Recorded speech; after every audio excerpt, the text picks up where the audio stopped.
Hey guys, and welcome back to another video. Today I'm going to be reviewing my Marshall DSL40C, which is down in the corner over there if you can see it. It's a bit messy down there, but I'll give some close-up shots when we actually go into the review. But yeah, I got this amp quite recently, about 2 months ago, so it's pretty new. But I'm really loving it so far, and it does exactly what I need it to do. So I'm going to go through all the features that the amp has. I'm not really techie and I don't know much about amps, so I'm not going to go into all the details and what kind of tubes there are and stuff like that, because you can find that information online on the shop that you're buying it from. So I'm just going to basically show you what it sounds like and how to get some different sounds out of it. So yeah, let's head over to the amp and then I'll be back with you at the end of the video. So on the Marshall DSL40C you have two different types of gain, each having their own two separate channels. So at the very left you have the classic gain over here, and that has a clean and a crunch channel. If you see this little switch here, you can press it in to go to crunch, but if you leave it where it is when it comes out of the box, it will be on the clean channel. In the classic gain, you have the option to change the gain and the volume, and obviously changing your EQ is over here, and that's for both of the channels. So I'll insert some clips of me playing with the clean and the crunch channel here, and playing around with the volume and gain settings.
Then if we move on to the right, there's a little button here, and that allows us to switch which channel we want. You can also do this with the foot switch that's included that you plug in at the back. And then just like with the classic gain, you have the ultra gain channel, which is more of your leady rock and metal style playing, and you can also again control the gain and the volume separately for that channel. You then have the lead 1 and lead 2 button here, which just basically switches from a slightly quieter and less gainy lead channel to a more gainy and louder lead channel.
In your EQ you then have the classic treble, middle and bass, which you can change to whatever you like all the way up to 10.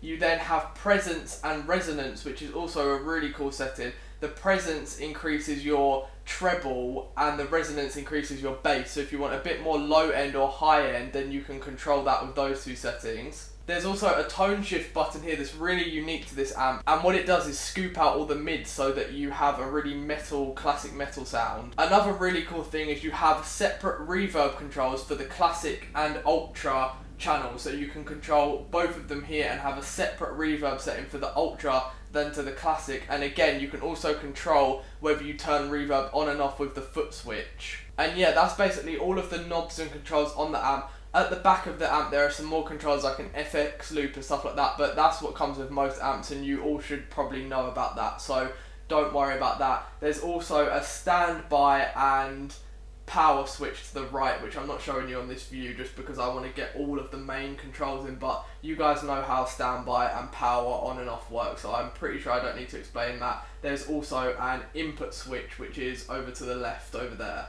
So yeah guys, thank you for watching, and please leave a like on the video if you did like it, and comment down below any videos you want to see in the future if you want to see any more reviews, and I'll be back with the next one. Bye.